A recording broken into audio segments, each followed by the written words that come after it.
Good morning, my friends. How are you? I'm continuing a series on everyday immortality, and today is part 12.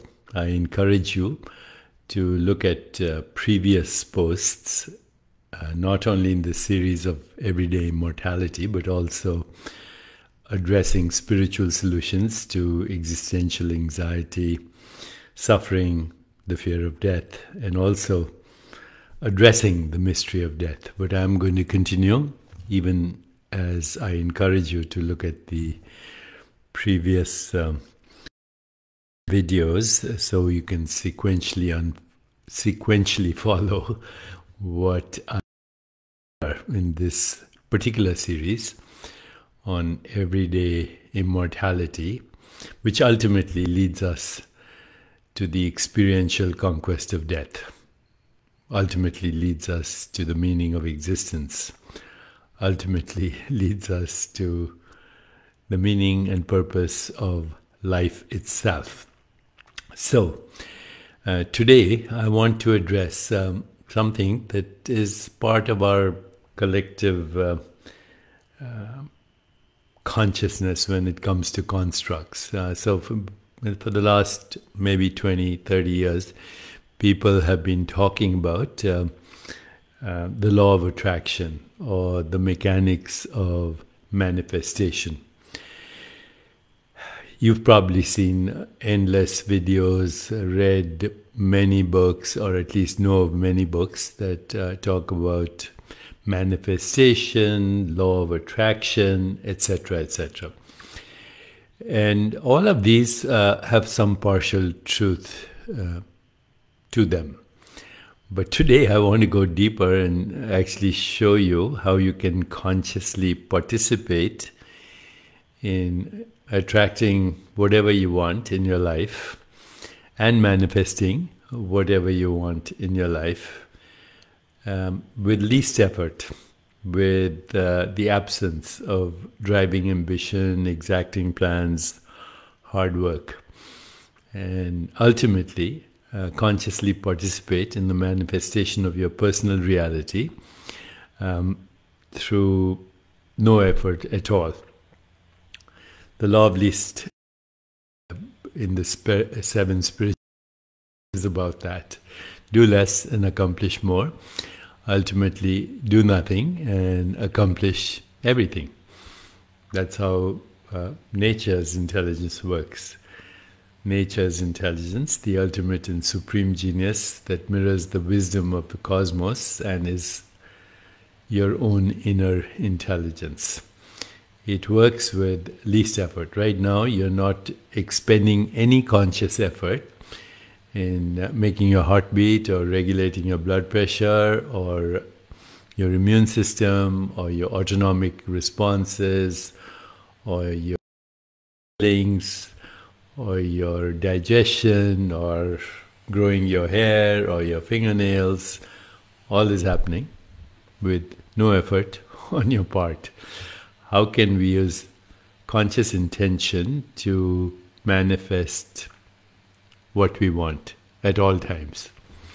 Now, going deep into this requires understanding of what we call reality from two perspectives. So one perspective is the perspective of modern science, where the fundamental nature of existence is physical and it is material. Is a very useful methodology. It's the scientific methodology right now to look at reality as physical, to look at reality as determined by physical laws that we study as physics, chemistry, biology, mathematics, etc. And then that's one way of looking at the world, with the assumption that the world is totally physical. And it leads to some very interesting implications. You know, just looking at the world as purely physical has led to everything that we call modern civilization, from skyscrapers to jet planes to automobiles to steamships and nuclear powered submarines to intergalactic probes to satellites to spaceships. All this comes from the physical interpretation of the world. And it's very useful. Okay, without this physical interpretation of the world, we would not be able to communicate right now through this kind of technology. Although this kind of technology that we have right now, including the technology of using cyberspace to communicate with each other, this kind of technology ultimately is leading to the conclusion that the essential nature of the material world is that it's not material. That the essential nature of the physical world is that it's not physical. That the essential stuff of the universe is non-stuff. Now, what that is of course the scientific pursuit. But with that assumption that the world is physical, it's impossible to explain thoughts. It's impossible to explain perceptions. It's impossible to explain any subjective experience. Any subjective experience. How do atoms and molecules and the random movement of particles ultimately, conscious experience and thoughts and feelings and emotions and desires and instincts and drives and creativity and imagination and aspirations and longing and fear, shame and everything that we call the human experience, the movement of atoms and molecules and particles, and particularly the random movement of atoms, molecules and particles, cannot explain any of that. That's called the hard problem of consciousness. But nevertheless, the physicalist interpretation of the world has several uses. It's the basis of science, the basis of technology, the basis of everything we do in the modern world. But it cannot explain existence itself. Okay. But it's useful. It's a useful human construct. And if we go by this useful human construct, then matter has many aspects to it. First of all, matter can be seen or understood as solid. This is solid matter. This is solid matter. But matter have a liquid expression. Okay, everything that is material has a liquid expression. Matter can also have a gaseous, vaporous expression. So vapor or gas, solids and liquids, solids and liquids, the coffee, they're all matter. And this, of course, if I heat it up, this could become vapor. So it's all the same thing. Okay, gases, liquids, solids is different states of matter, different aspects of matter. State of matter that is referred to as plasma. And plasma is a distinct phase. It does not observe the usual description and physical laws that are used to describe the three other states: solids, liquids, and gases. Plasma is not in equilibrium. It's made of atoms, it's made of atoms in which some or all of the electrons are stripped away and positively charged, called ions, are free to roam without friction. So that's a fourth state of matter, plasma. It's related somewhat to what we call the quantum vacuum, which is bubbling with virtual particles, some of which escape and become the physical universe. So we can see from just ordinary, regular physical science that what we call matter has many energetic states. The quantum vacuum, plasma, gases, liquids, solids.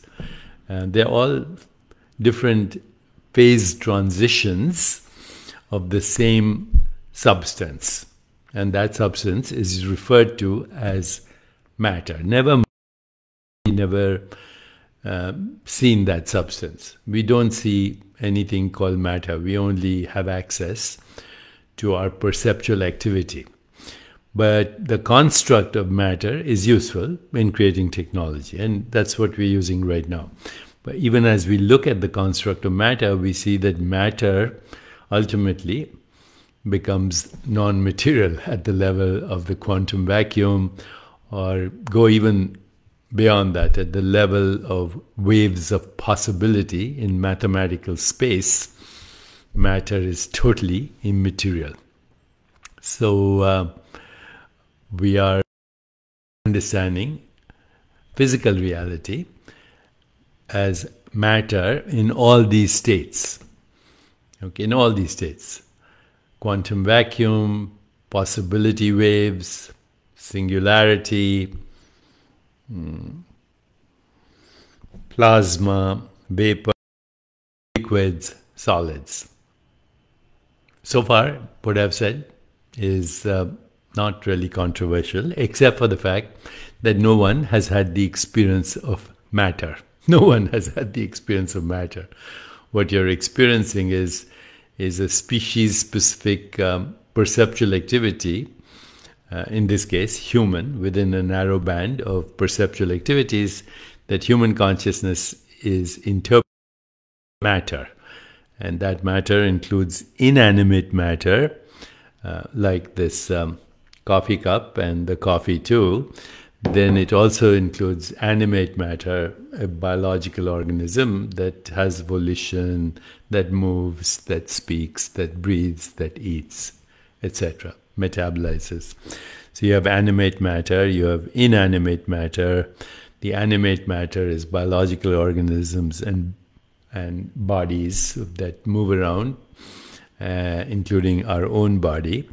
And the biological organism is also material made of the same states of matter that we call quantum vacuum, singularity,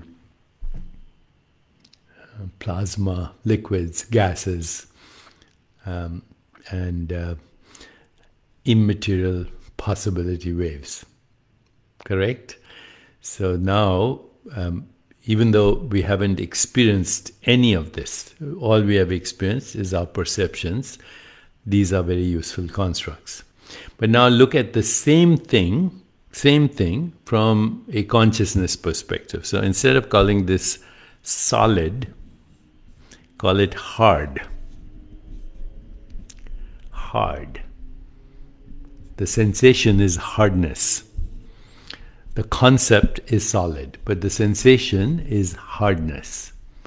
The sensation of air is almost nothing.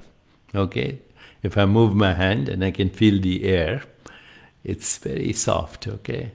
So what I'm calling air right now is a very subtle sensation.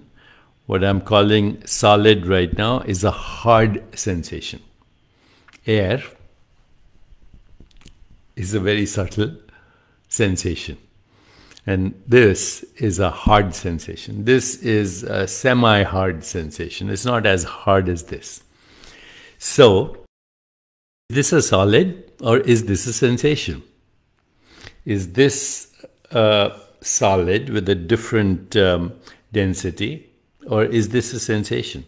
Is this a gas? A different sensation? Is this a liquid or a different sensation? Now, unlike solids, liquids, and gases, which seem to have locations in space and time, this seems to have a location, this seems to have location, this location in space and time. Once we change the interpretation to an experience, and in this case a sensation, then you see that solid, gas, and vacuum, space, are just different sensations. That's all. And sensations have no location in space and time. Where is the location of the sensation called hard? Where is the location of the sensation called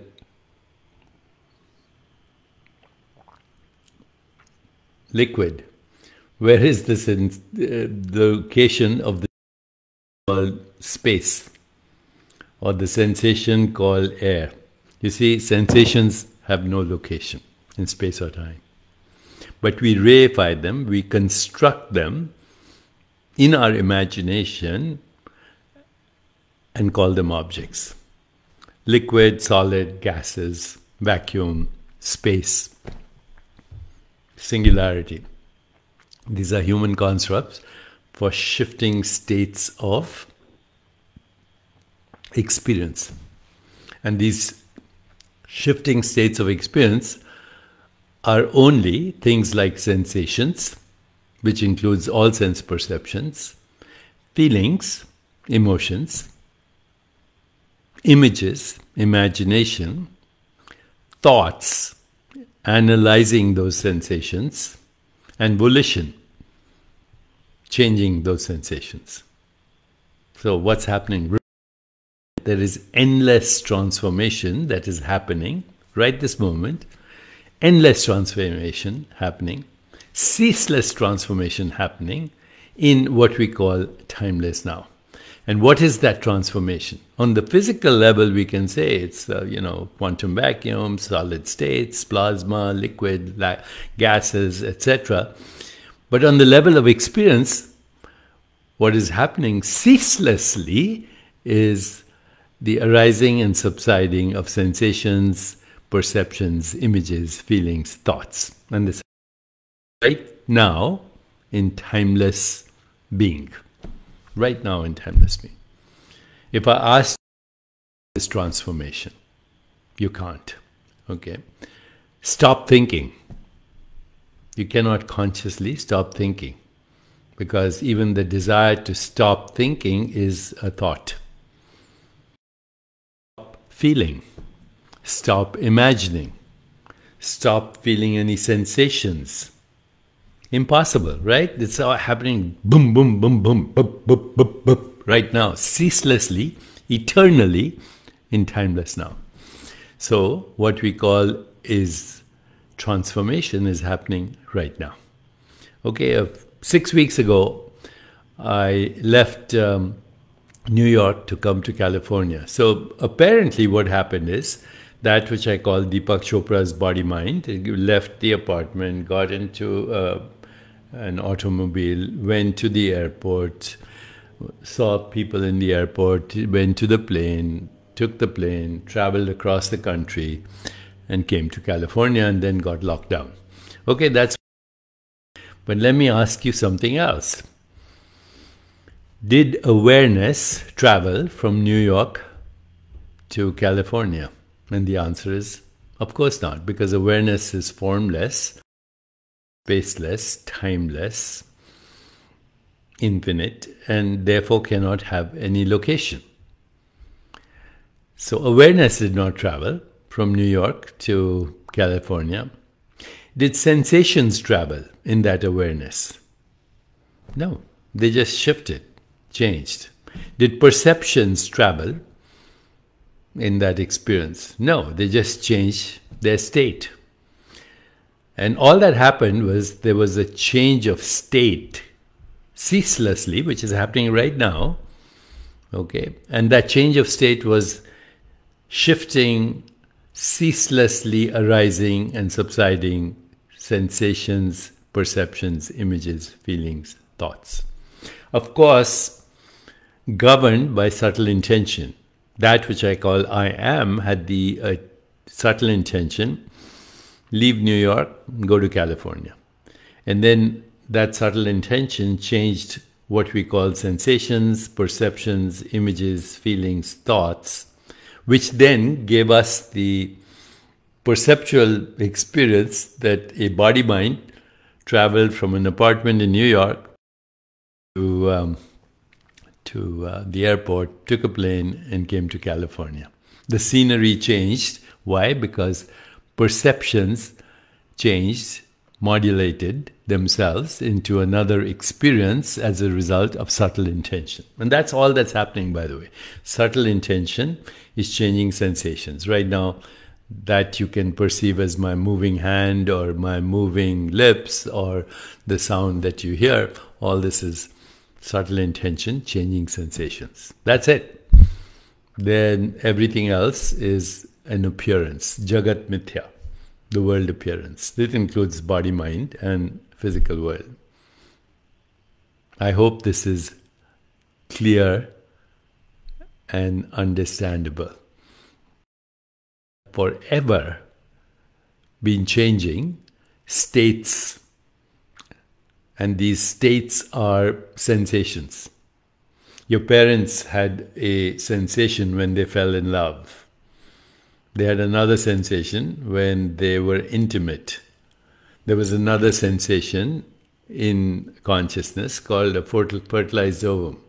And that kept changing till you get this, and then this, and this, and that experience, all actually states of change of being. So I've addressed this before, always, so people say, what happens to me when I die? When, you see, am has no location in space-time, is infinite and is formless, so it can't go anywhere. Where do I go after I die? I can't go anywhere because I'm here already. Okay, and here is not a moment in space-time. Here is the presence of being in which these fluctuations are happening ceaselessly of sensations, images, feelings, thoughts, perceptions that then are constructed in the experience of objects, solids, liquids, gases, everything that we call experience.